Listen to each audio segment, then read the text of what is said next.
Hello, this is Russell Moore, and you're listening to The Russell Moore Show, brought to you by the Public Theology Project at Christianity Today. Every week, we explore questions and conversations here from a Christian perspective, and I'm looking forward to today's show. It's always best, in my view, when you have friends of mine on that we can just sort of invite you into a conversation we might ordinarily be having in some ways. And so I've been really looking forward to this one. Adam Kinzinger is United States Congressman from Illinois. He is a member of the January 6th Select Committee and is involved in countless things right now that we are talking about in the news. And so I'm really glad that you took time to be with us, Adam, and especially because you're not only a member of Congress and everything else, but you're a new dad.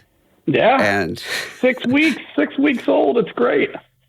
So you're adjusting to dad life and everything that goes with it? I am. It's definitely an adjustment, that's for sure, though, because I like to treasure my sleep, and you get less of a chance to do that. But it's, yeah. I thought I'd struggle with the baby part of it, the diapers and everything, but it's actually really cool. God has a great way of making you love this thing immediately. Yeah, that's true. That's true.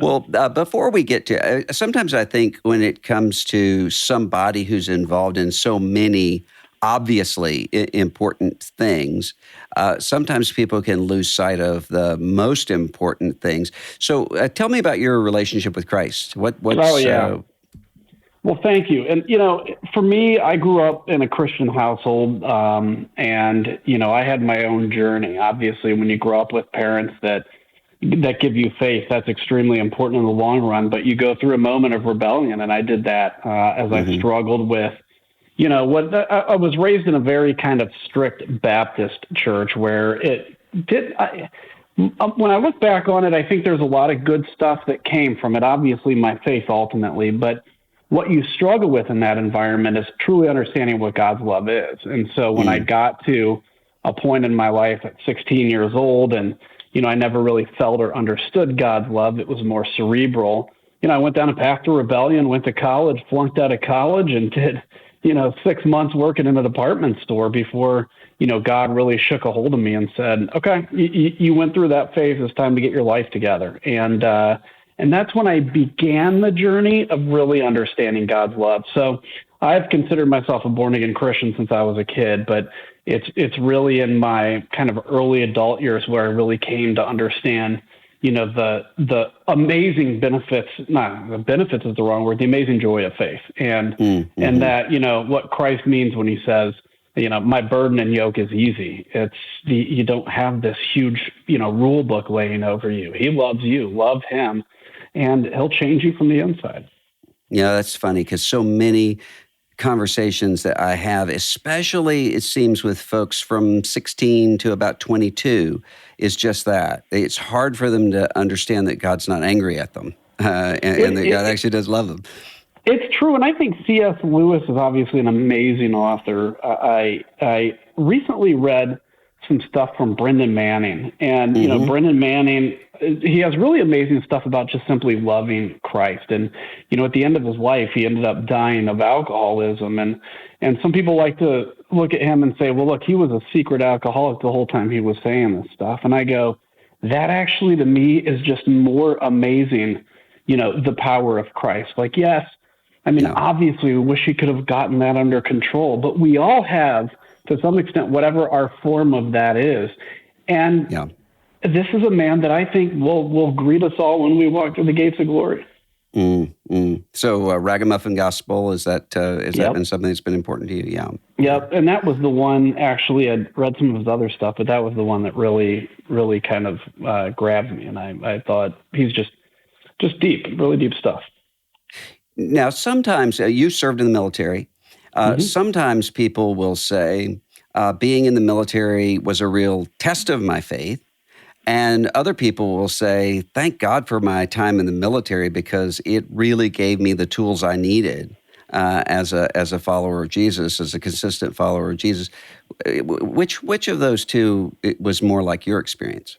I'd definitely be more in that second camp. Granted, I go in as an officer. I'm a pilot. It's a different environment than if you're in the infantry. I definitely, when we were at war, had way more salty language. But that's just when you're at war and you're facing down an enemy, that happens. But I also think that's not, a sentence to go to hell with or anything. And for me, I think facing difficult moments, being involved in the death of bad guys, it really actually strengthened my faith, because it was there where, you hear the stories of what people are doing to people. And, I was like looking at Ukraine today, right?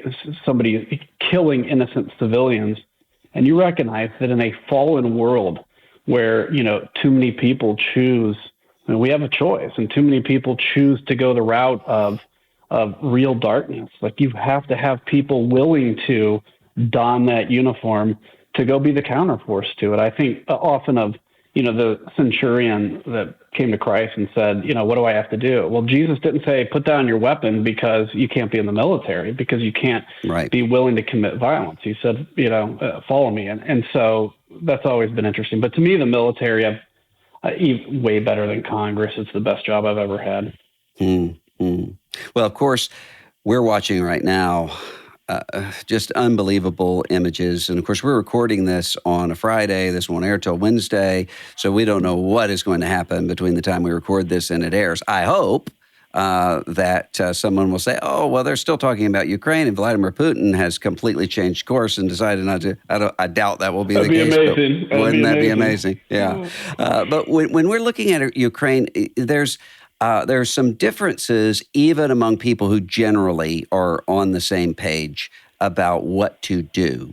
And you've been one of those who has said, we need to take action. There ought to be a NATO no-fly zone there. And there are some people who are saying, well, if we were to do something like that, we would end up in World War III, might end up in a nuclear nightmare scenario. So how did you make that decision to say, I think this is what we should do? So it's a good question. And I want to say that everybody's concerns are valid. They truly are. And there's no, I don't have a magic answer to this. I remember back when ISIS, before they were even called ISIS, we thought it was just resurgent Al-Qaeda, kind of was, marched into, I forget what their very first town that fell was. And I actually called for bombing this group. And I remember I ended up on the TV, all over the news. My colleagues said, I can't believe you want to start another third Iraq war. Are you crazy? You want to do kinetic action? And 6 months later, bombing ISIS was all the rage. And so I don't love violence, obviously. I'm not a warmonger. But I recognize that in this case right now, we've been lucky enough as Americans to really live in an environment where anytime we have to make a choice, there's always a no-risk choice to make. There's always one you can make that has no risk. We don't always make that because sometimes there's benefits to making the riskier one. I look at the situation in Ukraine, I say, I don't think there is a risk-free choice. If we choose to do nothing or kind of continue on the current path, I hope that's the right choice because that's what's being made, and I hope it's successful, and I hope I'm wrong. But if you see, again, we're talking on a Friday. A few days ago, basically, a nuclear plant was hit. We don't know what the future could hold for future nuclear plants. I do know that no matter what happens, the humanitarian situation is going to get stronger and unbearable. And I also know that if Vladimir Putin is successful, I truly believe he will attack another country and another country. And so I kind of think that it is inevitable that the West will intervene to some level. I think the lowest risk choice of that, and every day that goes by, it's a worse choice. But every day that goes by, I think if we would implement a no-fly zone, there's still contested airspace over Ukraine, which goes to show that, frankly, the weakness of the Russian Air Force. I think Vladimir Putin is saber-rattling about nuclear weapons because it is the thing that he fears the most, is that we actually engage to some level because he knows he cannot defeat us. Now, if you believe that Vladimir Putin is willing to, invoke or provoke a nuclear war with NATO and the United States, then you have to believe he's willing to use nukes to take Ukraine in the first place. So back in the Cold War, the Soviet Union used to threaten nukes every other day, and we called their bluff. I recognize that, this is a risky thing. I just fear that in the future, we're going to end up having to intervene in a bigger way if this is even worse. So do you think Putin is a rational actor at this point? Is this someone who is a crazed dictator, or does he know what he's doing? Is there a real long game in his mind?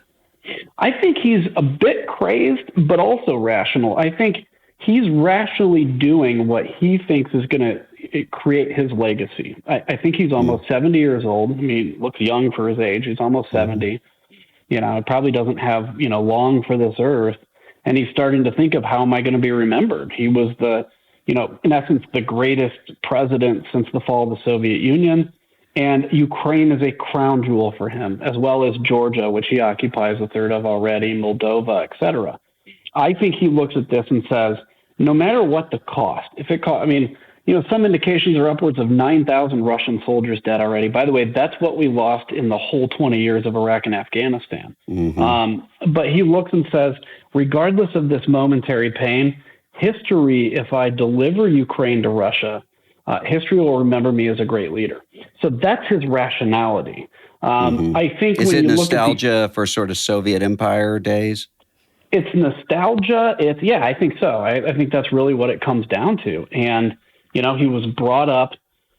In fact, the old story is he was actually a intel officer in East Germany, a new guy in the intel, in the KGB when the Berlin Wall fell. So he went, eager like any young person to go do their job. And all of a sudden, the empire that you have sworn allegiance to is basically walking away from East Germany. And so he's had that bitterness. And so, I think some of his actions are irrational, but I think in his mind, if you think through legacy, that's the rationality. And that's where invoking a nuclear exchange, and again, I don't want to say it's risk-free. It's not. There really, truly is a risk at this. And I think there is when, you attack a nuclear plant, honestly. But if you nuke the West and you start a nuclear war, obviously he would have a terrible legacy. Are you surprised at the Ukrainians? I mean, I am seeing people, and I know I am inspired by the spirit of this people. I know a lot of people are. Is that surprising to you, or did you expect all along that this would be the response from them? No, it really is surprising. I've got a good friend of mine I fly with. He was actually born and raised in Ukraine, left when he was 13. He's a pilot for the Air Force now. And I even asked him a week prior. So I basically was getting these briefs in November that, we were certain Russia was going to invade. Of course, if you saw up until the invasion, Ukraine wasn't so certain. And I think it was just kind of denial. And I asked my buddy, I go, do you think the Ukrainians will fight? Will they fight an insurgency? And he goes, I don't think so. He said, we've just lived under the Soviets or the Russians long enough that we'll probably just acquiesce. I am blown away by their will to fight. And now you understand the will to fight with the destruction. All Vladimir Putin is doing is increasing that will to fight. The Russian military, on the other hand, is demoralized. But what you see is U.S. training or Western training, Western equipment makes a huge difference. And we have been training the Ukrainian military since 2014. But I think really the linchpin in all of it is their president. I don't mean to overplay his hand, but I think he is the key. He basically made the decision to stay and fight, and that is when you saw the population and the military go, if he's staying, we're all in. And now the Russians have created a strong Ukrainian identity. One of the things that's surprising to me, in 2014, Easter, I was on television with a couple of other evangelical leaders, and I was shocked at their defenses of Vladimir Putin as a defender of Western civilization, of Christian values. And I was sort of the lone man out saying Vladimir Putin is a KGB criminal. And of course, as one with two kids from Russia who spent their first years in a Russian orphanage, and seeing the way that he responded to them, the way he treated missionaries, American missionaries and others in Russia, all of those things to say this really is a ghoulish figure. But I was surprised that there was that support. I'm surprised, though, on the other end, there was a reporter asked me the other day, what about evangelical Christian support for Putin? And I said, well, you have that with some of these national figures, but I am not seeing it in the pews. As a matter of fact, the people, regular churchgoers, are just as stalwart against Putin and Putinism and what's happening over there as anyone else. And that's really unusual to see, I think, in as divided a country as we have right now. Is that what you're seeing, or am I just seeing something that's an anomaly? No, I think you're right. I think that would be another thing that really surprised me. I've been beyond kind of beside myself about this Putin worship in my party, this Putin worship on, Fox News, at least with various Fox News hosts. And I'm like, and the idea that he is some defender of Christianity is asinine and nonsense. And that's exactly what Putin is trying to put out there. I mean, what he does is he engages this, particularly like if you look in Hungary and in the U.S., he engages in the culture fight. We may have an issue with some of the things in the transgender, for instance, or whatever that cultural issue of the day is. He just engages as a brutal dictator on it, but yet somehow implies he's defending a traditional position, which he is not. And I think that is what is fed into it. But once this invasion started, I mean, Tucker Carlson changed his tune. Just before that, he portrayed me on his show as a warmonger, desperate to get into World War III because somehow I'm invested in the defense establishment. Whatever. I've heard that 100 times, but it's just not true. You've seen that turn around. And then, when you talk about something in theory is one thing. When you see brutality on television, that's a whole different thing. And I think one of the big things that Vladimir Putin has done that he didn't intend to do, he's united NATO and he's united the American people on this issue. How real do you think efforts of Russian propaganda leading up to this? Many people who have said a great deal of the division that we see right now is actually coming from Moscow with the use of social media and other forms of propaganda. Is that overblown, or has that really been a factor in what's happened to the divisions here? It's been a very real factor. The fact that right now Russia is losing the information war is surprising, and I think we can't rest in that. He will find through his little troll farms a way to try to get back on the offensive on this, particularly if you start to see Ukraine lose or people get kind of tired or bored of the war. I think his division, and it's also China and Iran, by the way, but I think Russia's excelled at this. What you see is, I can mention, it's been long enough that maybe people don't remember, but there was a story in 2016 that Hillary Clinton stole $30 billion from the State Department. Totally untrue.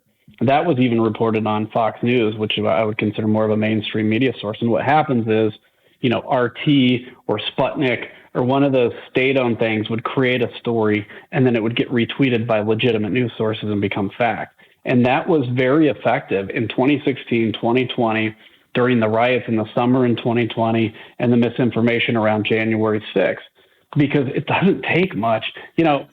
If you find out what the truth is, but that truth doesn't comply with your narrative that the government, is filled with blood-drinking Satanists, you're not going to retweet that. But if you see something, and I've fallen into this in terms of even in some of the Russia stuff, something blowing up or whatever that ended up not being true. If you see something that comports with what you believe, you'll tweet it, you'll retweet it. And Russian misinformation has had a real impact. The problem is now some of Americans now are learning how to profit on that same kind of stuff.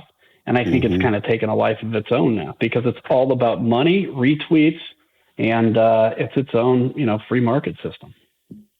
You and I have talked about this a lot off the air, but I'd like to talk to you about it here because one of the questions that I have often for people is to say, are things really crazier now than they've ever been before? Or is this just sort of life and I never noticed it until the last 5 years or so? So, for instance, State of the Union was earlier, as we're recording earlier this week, two members of Congress, Marjorie Taylor Greene and Lauren Boebert, essentially heckled the president.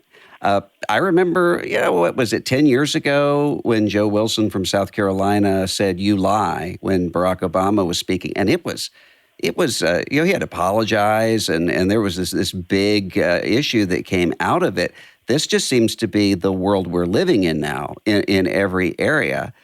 Why? What happened?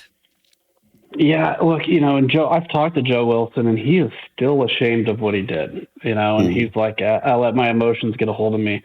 Boebert and Green, no shame in what they've said. And what they said is, look, I fully disagree with Biden's withdrawal from Afghanistan. I've made that clear. But, he lost a son, possibly to these burn pits. And in that time, they took the opportunity to tell him that he put 13 Americans in the ground. It's disgusting. And I think it is worse than it's been. I think what we've learned is cruelty is now the new kind of political currency. More and more money has to be raised every cycle, and the best way to do that is with anger and fear. And it's always amazing to me when I see, Christians using fear. Like one of the biggest themes throughout the Bible is no fear, right? Fear not. The only thing you should fear is being thrown into hell or fear God, but not fear everything around the corner here. And but it is a compelling, and there's a reason it's compelling. It's like the most basic thing we have, but basic emotion. I think it has gotten really bad. I am optimistic that will run its course. I think just as Donald Trump, I don't think he intentionally did it, but America kind of wanted to break the system, and Donald Trump happened to be there at the time to break the system. I think there are people that want to fix the system now, and it may not feel like it. It's going to take the right person to come along and do that. But I think the commitment to fear has been dangerous. I think our lack of commitment to truth. Probably my very first Sunday school class was about telling the truth. And I want to take this moment, by the way, to say to you how much I appreciate you. And that's why you and I have become fast friends is, look, it is easy to just go quiet, go underground, somehow convince yourself that I'm just not going to address these issues over here so I can stay in everybody's good graces. But you stayed committed to truth, and you've stayed throughout your whole career, and it's been inspiring to people like me, by the way. Well, thank you. Well, you have recently gone through being censured by your party, by the Republican National Committee, because of your service on the January 6th Commission, because you were really outspoken after January 6th. So you voted to impeach a president of your own party, which doesn't happen very often in American history. And there's been this sort of backlash. Is this something that bothers you personally, or is this just sort of a sign of where things are in the country right now? I'm bothered by the fact that my party is where it's at. What I'm not bothered by is being censured. Look, it's true. I am 100% convinced that not even in the very distant future, but in the near-term future, what I did will be judged well. That's not why I'm doing it. And I want to be clear, even if I never get an accolade ever, I would be doing the same thing. But I think we will wake up to this. And I think if the history books write about the Republican Party censure of Liz Cheney and I, it'll be with shame. It'll be with sadness that it ever happened. But what I am sad about is that my party is in this position, because I grew up as a Republican. To me, the Republican Party was the party of truth, the party of America, et cetera, et cetera. I don't know how we got to where we are. I texted you. Your time seems to have no meaning anymore, but maybe, when was this? A couple of weeks ago, when there was this America First Political Action Committee led by a literal white nationalist Hitler sympathizer. He said sympathetic things about Hitler, including Putin. They say Putin's Hitler as though that were a bad thing, he said, those kinds of things. And I texted you and said, wait, there are two members of Congress speaking at this. that's not a big deal, but you and Liz Cheney are censured. I'm trying to imagine what is going on. And it wasn't very long ago that Steve King, member of the Republican conference in the House, was removed from committees, and people repudiated the things that he was saying. They weren't nearly this bad as what's happening at this white nationalist conference. So why is that not a big deal now?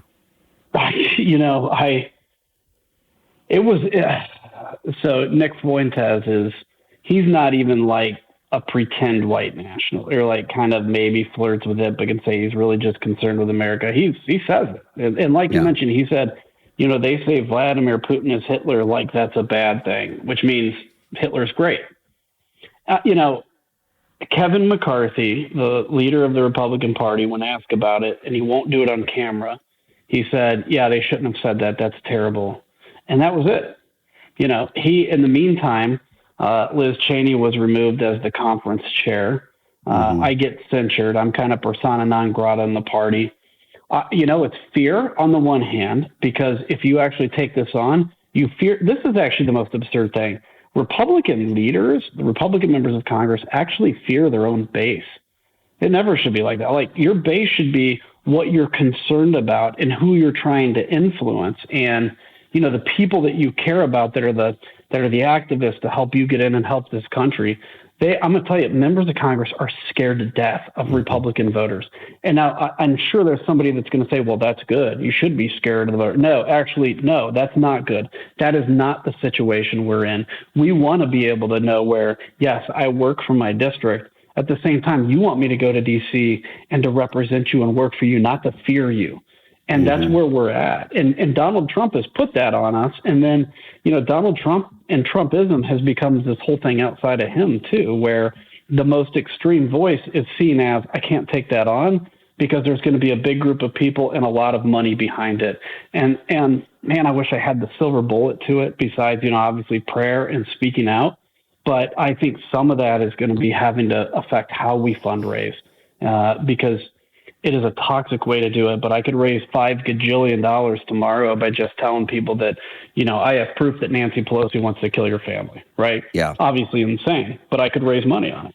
Yeah, and that's the same in the religious space as well. It's very difficult to raise money by saying there are real religious liberty concerns. We need to work at them, and we are in the greatest and freest country in the history of the world. You can't raise a lot of money on that, but you can raise a lot of money off of we're a year away from your being jailed for being a Christian. Right. Then you get a lot of people responding. Look, and even during like COVID, and I think people obviously had legitimate points about, shutting down churches from meetings and some of the mask issues. But there were also some churches out there that just decided to make this a cultural fight. And we're making a big deal about we're not going to social distance and we're not going to have our people wear masks. And it's like, okay, fine. I'm sure some people truly believe in that. Some people knew it was performative. But what do you think that does to the person that's sitting around in their 40s now, when a lot of people that have never had religion begin to think about that? I often ask, and I think you and I have talked about this, do you think in the last 5 years, the reputation of the church is such that it is more attractive to people that are agnostic to Christianity or less attractive? I think we all know the answer. And this is why it's so important for people like you. This is where you represent that more than me, because I'm in a more of a secular job, but I can speak to it. We've got to remind people that this is not the God of the Bible. This is not the Christianity of the Bible. And as you've said, Christ promises the church will prevail. He doesn't promise it's the American church, but the church will prevail. January 6th, and of course you're leading right now on the January 6th committee. So I'm not going to ask you questions that you can't answer because there are a lot of things you can't talk about, and I understand that. But when we're looking at January 6th, one of the things that really made my blood boil that day is seeing Christian imagery, Jesus saves signs, and those sorts of things. And what I've noticed is that since January 6th, there are a lot of people who say, oh, that didn't happen. There was no Christian nationalism at January 6th, despite the fact that almost every week I hear about a church in conflict over, the minister of music turned out to be one of the January 6th rioters or something else. Some group took a van there, and it's conflict within the church. How much of a role did religion play in what happened at the Capitol? Dr. Moore, let me tell you, I think 100%. And I hate to say that. I watched people, I was paying a lot of attention to social media between the election day and January 6th. And, in fact, I predicted violence on January 1st, just watching social media. What amazed me is the number of quote unquote prophets who had prophetic visions that said on January 6th, Jesus was going to ensure that, Donald Trump was president. Look, if I believed in that prophecy, I would have been there on January 6th. Because at that point, you're looking and saying, this is what God is asking us to do. I watched a pastor in Israel who, I always followed him because he's a member of the IDF. He always had, a lot of intel that I would find out about later. And in fact, he defended the vaccine, which seems crazy that I even have to point that out, but he defended the vaccine. 6 months later, he's at the January 6th rally. He was spreading this idea that the CIA had been attacked in Germany by, the DOD. Oh, yeah. And I look at then the actual thing that happened on January 6th. And I think it's important that we look at January 6th as not the focus of the investigation. That's a symptom. What I want to know is the route that led to it and where we're at since. But as I watched that, I'm sitting in my office and I saw somebody blowing a shofar, right at the broken window of the Capitol, which obviously has very deep prophetic meaning. The hymns being sung and the prayer being prayed at the floor of the U.S. Senate. That's what people remember. And I think had there not been some of these kind of errant prophecies, this idea that, God has ordained it to be Trump, I'm not sure January 6th would have happened like it did. I'm just not sure. Maybe I'm wrong, but I don't think so. And I look at that and it makes me sad because, where have we gone? But maybe it's a moment where you just have to put the evil out on display for it to get disinfected. There was a big Christian rally, Jericho March, I think it was called, maybe the day before, maybe 2 days before January 6th. It was on the 5th, yep. I think it was on the 5th. What was this entirely separate from what happened on January 6th, or was there some connection? I'm sure. I think it was all in a way kind of. So there's all these. This will be part of what we talk about on the January 6th committee. There's all these different kind of groups that had an interest in it. Everything kind of melded together into this president speaking and going to the Capitol. And I think the Jericho March was basically the same thing. Christ had, prophesied that Trump was supposed to be reinstalled in essence on January 6th. And so this group went and they marched around the Capitol blowing shofars, just like in Jericho. And we're convinced, I guess, that would lead to a metaphoric falling of the walls. Of course, it didn't. And so if you believe that was legit, you have to believe that Christ isn't a man of his word, which I refuse to believe. But it makes me often think about, and this is something that in the last year has really changed my view on some stuff, is, we are obsessing in some of the church about the role of government. I think it's important for people like you and I to do that. I think people need to be focused on government and vote, and because these issues matter.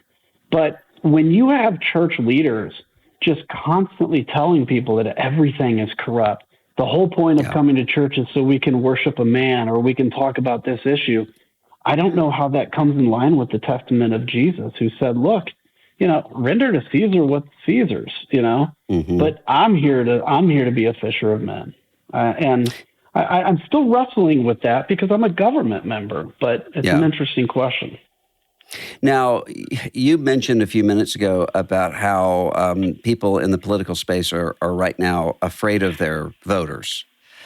And I almost asked you at one point, what's it like holding a minority view on some of these issues, January 6th, within your party in Congress? But then I stepped back and said, it's really not a minority view, at least in my experience. When you're talking to people behind closed doors, you get often the complete opposite of what you will get from them on television or in a public sort of arena. And I think the same thing often goes on within the church. Why? I mean, what? It seems to me, and this happens whether this is someone in a church setting or a government setting, there seems to be this way of talking oneself into, well, if I say something right now that's really unpopular, I'm going to lose my place at the table. And if I lose my place at the table, I can't have influence. Which then ultimately gets you to the point is, well, of what is your influence for? I mean, what is going to happen that you're going to use it? So how does somebody talk themselves out of that kind of reassurance in one way and a surrender to fear in the other?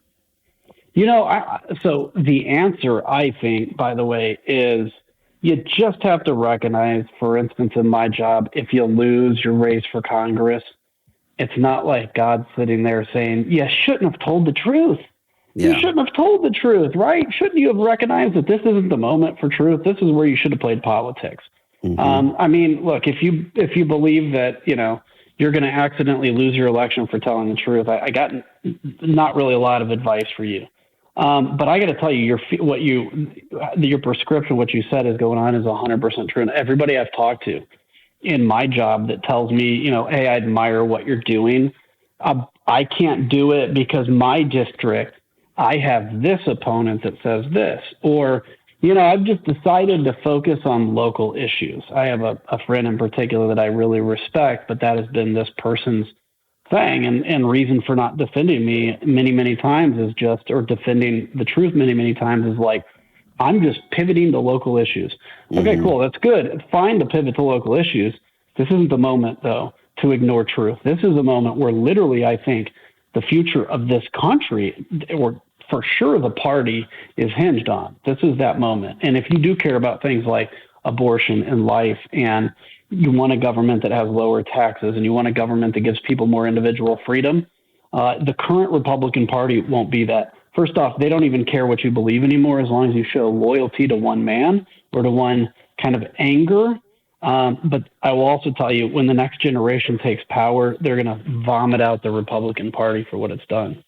And you of course, are not running for re-election in the 2022 cycle. And I mentioned to you before how striking it was to me. One day, I'd been talking to you about, you were grappling with whether or not to run for re-election. And I think I said to you at the time, as an American, I really want you to be there for you. I think you could do so many other things and be happier. And I had the exact same conversation within maybe minutes with a pastor who was thinking through the exact same thing. And I almost said just the exact same words, because it was true in his case as well. One of the things that gives me pause is, and I'm someone who left one ministry for another, so I grappled with that, is that right now we're at a place where it seems like all of the sane people are leaving institutions because they have lives. They have other things that they can do to contribute, which means that the institutions tend to get crazier. So how do you make that decision to know? Because I think this applies to listeners in all sorts of different situations. How do you make the decision with, should I stay and be an influence, or should I leave and work in a different space? It's an amazing question. And, for me, I tried every time I ran for re-election to really go to God in prayer and say, should I run again? Because it's a big deal. It's very taxing. And I'll tell you, for me, the job was difficult. The last 5 years have been really taxing. And the last 2 years have just been it's like being on the front line of Kyiv. And I don't want to compare it to that heroics, but I mean, metaphorically similar to being on the front lines and just wave after wave after wave of enemy comes at you. And yeah, you hold them back and you fight, but you're eventually going to run out of juice. And I got to the point where I'll have been in Congress 12 years after this term, that's enough anyway. But I had to look and say, if God wants me to run again and either go out in a blaze of glory or somehow win in a primary, he's going to give me the energy and the desire to do it. And I never got that, I got the demand and the desire for truth, but I felt like, and I've actually felt since, and my wife and I were talking about this yesterday, God's almost saying, take a breath for a little bit. Like it's time to take a Sabbath almost. And, it doesn't mean it's the end of my political time. I'm going to keep doing stuff in country first. I'm going to keep speaking out. But my time in the House is over, and I'm actually really excited about that. What I'd say to anybody else that's kind of wrestled with or is wrestling with a similar decision is put your family, put yourself, put God first. And if that works in that kind of next level and you feel compelled, do it. But understand, me going away, I think, is not going to be the death blow to the movement for sanity. And that's why I want to stay involved. But it does. It is something you wrestle with in a huge way. And, that's why I think, frankly, me, when I talk to you, and I think your discussion on this and, your choice to leave one ministry to another, I think has been helpful to a lot of us. So it's your fault everybody's leaving Congress. Just kidding. It seems to me that you are energized since that decision was made. Just exponentially so. Maybe not having that to grapple with, and you're sort of full speed ahead. Is that accurate? That's accurate. And, and being able to, it's kind of like a burden of kind of impending future that has fallen off. I know that I'm going to be okay. I know that I'll have more time for my family now, which I haven't had. Typically in Congress, half your time's in D.C., half your time's home. You're on a plane 1/3 of that. And for me, I just feel happy. And I know that I can continue to engage in the areas I love to engage in government. Right now, it's particularly restoration of the Republican Party, without having the burden of being a congressman on top of that. When you're out there voting on bills based on their merits, but then you're talking about, working together, everybody, if you look at Twitter, it's just like, well, you voted this way. It's like, well, yeah, that's what democracy is. But I want to be able to just focus on that and truth. We mentioned people being sort of scared of their voters, but one of the things that I don't think people pay attention to that shows up a lot when I'm talking behind closed doors with sort of members of Congress or governors or people who are serving in any capacity who have to make tough decisions, whether on COVID or January 6th or whatever. One of the big factors are family members. I've had elected officials who will say, I have, a relative who won't speak to me anymore. And I've looked around and seen that. I've experienced that, not with family members, but with friendships broken and those sorts of things. People who won't speak to you anymore, or who think you're a Marxist now or whatever. Is that right? Because I think that also shows up with pastors, with church leaders, in all sorts of other ways. Why? It seems to me that never would have been the case like this before. No, it wouldn't have. And I think it's part of the brainwashing. It's part of the everything is, the apocalypse in essence. And it's truly a fight of good and evil, right? Look, yeah. I'm pro-life, passionately so. But look, taxation, allegiance to one man, is that really, a good versus evil fight? And, look, the thing that woke me up to how bad it was it made a lot of news a year ago. I got a letter from my dad's cousins, and it was sent to him. I happened to actually be at my parents' house that day by certified letter. And I opened it up and I start to read it and think that this is my relatives that are going to say, we're proud of you taking a stand. And it started with, "Oh my, what a disappointment you are to us and to God. We used to be proud of you. You're in the devil's army." And I read that and I'm like, that is just, did it hurt me? Yeah. But I was more looking at that, like, these people are so misled. That's a real concern, because now, since everybody takes politics as, the only thing that matters, friendships are lost. And being faced with losing your social group is almost worse than being faced with death, because that we're social creatures. I had literally a week ago, I had a guy I flew with for 3 months in Iraq. He was my co-pilot. He sends me a text and goes, "Hey, I hope the baby's doing well. You should have stayed flying full time." And I go, "What do you mean?" I knew exactly what he meant. And he went off on me about politics. I blocked him. I blocked the guy I fought with in the war.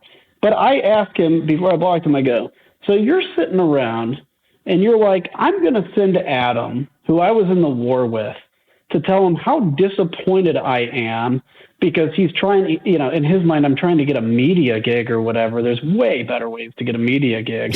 I actually believe it. But that's, look, that's on him. But it does hurt. And I think it figures into a lot of people's decision making.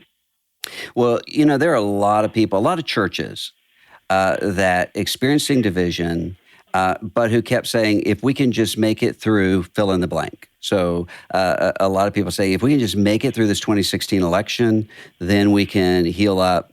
And then if we can just make it through COVID, or if we can just make it through the 2020 election, if we can just make it through this craziness going on up to the inauguration, and everything just keeps getting pushed out.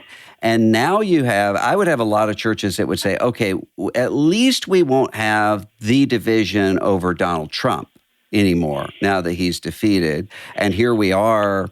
It probably is easier to predict who the Republican nominee will be in 2024 than the Democratic nominee. We don't know what Joe Biden's going to do. So what can churches do to prepare when you have people who have good faith disagreements, very strong disagreements on these things? Is there anything that we can do right now to sort of prepare for what could be an even more divisive election year coming up? And as you know, the election year actually starts as soon as the midterms are over. Yeah, that's true. And I think the best advice I can give is to prepare people to appreciate the humanity in each other, to appreciate, if you talk about even among the disciples or the, kind of whatever their word are, the people that came, to spread the gospel after Jesus was on earth, there were disagreements. I mean, they even had debates and disagreements. The Lord doesn't say that for the church, we all have to be on exactly the same page. In fact, in many cases, we won't be. We're supposed to look different, be from different walks of life. I think those are important lessons to begin saying and to begin just reminding each other of our humanity. When you get to sit down, you can take the biggest lefty, the biggest righty, and if they sit down and actually talk about their kids or talk about their hopes and dreams, very rarely do they ever leave there hating each other. And it's an important lesson. And I think on top of that, then layering with the commitment to truth. Now, people may have a different kind of view of the truth. They may have different view of a political issue. But the one thing that we cannot agree on is truth. If you tell somebody the election was stolen in 2020, that is a lie. The election was not stolen. If you tell somebody that the government is run by who QAnon says, that is a lie. It is not run by that. And I think it's important for churches to set, sometimes in this, we don't want to offend anybody. We don't want to make anybody mad. I get that. But truth is the kind of thing, if somebody walks out of your pews because you're speaking truth, they shouldn't have been there in the first place, or they can find a church that actually coddles better to them. Or probably most importantly, they might listen to that and go, you know what? Yeah, truth does matter. That's going to be important for us. One of the things, just talking to evangelical Christian kids on young men and women, not kids, on college campuses all over the country, it's striking to me, it seems almost every place the number one question is, how do I deal with my mom and dad or my grandma and grandpa who've been radicalized on Facebook? And not just in different political views, but sometimes in really hardcore kind of conspiracy theories and that sort of thing. And the kids are saying, we don't really want to change our parents. We don't want to change their minds. We just want to have a relationship with them that's not consumed with this. And almost every time it goes back to social media. Yeah. As a member of Congress, is there anything in terms of policy that's consistent with the First Amendment that could possibly be done about what's happening on social media right now? Look, that's something I'm wrestling with too, in terms of that. And by the way, I just read about the first January 6th rioter on trial. His son testified against him because when he came back from the riot, his son, who considers himself center left, and he said, "My dad used to be center right," and he goes, "But his dad threatened to kill him if he went to the FBI and turned him in." His own father. I mean, that's going to have real damage. And so if somebody radicalized, like if you could just have a relationship, you're not going to necessarily convince them. It's not worth the argument. On the government side, it is one that I don't have the answer to, but I think we have to very seriously take this on. Our founding fathers did not intend, I don't think, for the First Amendment to include massive dissemination of misinformation. I don't think they intended for the First Amendment to include potentially riotous language. This is why I think actually Facebook and Twitter, or Twitter at least, was right to kick Donald Trump off of its platform. I get that people want to make that a political thing. He was spreading lies and inciting violence. And that has to be something in line with the First Amendment to the Constitution that I think we need to codify. And it's not going to be easy, but I think it's a conversation that a lot of times politicians say it's a conversation. It's their way of kicking the can. I think it's something that we have to really get to the bottom of on this issue, because I'm going to tell you, if, one of the biggest tools to radicalize people are about the 20 fundraising emails you get in your mailbox every day, and the headlines on them have actually done more to radicalize people. And that's why I think we need to figure out a law that does not allow political parties or candidates to raise money on lies and raise money on potentially violent things.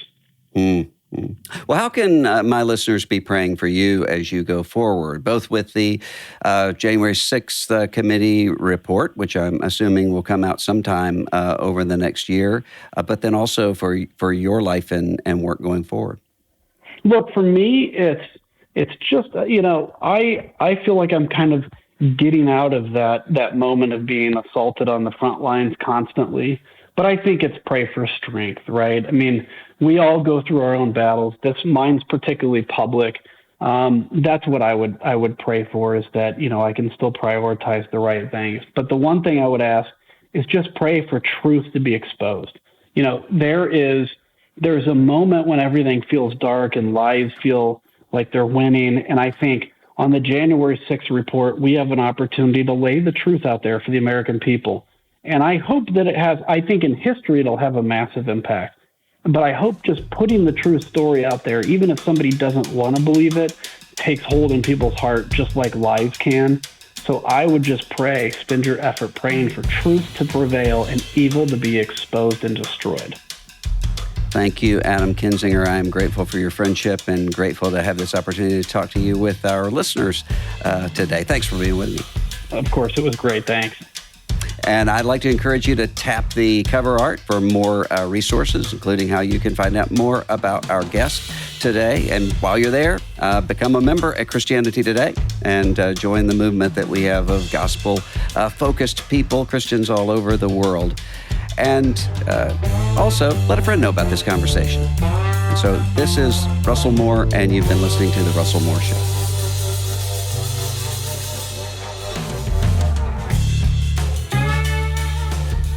The Russell Moore Show is a production of Christianity Today.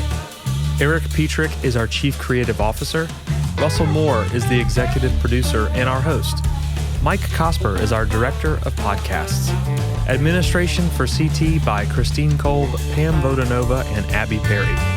Production assistance by Core Media. Beth Grabencourt, Coordinator. Kevin Duthu, Producer and Sound Mixer. Our theme song is Dusty Delta Day by Lennon Hutton. If you like what you heard today, please consider subscribing so you don't miss any future episodes.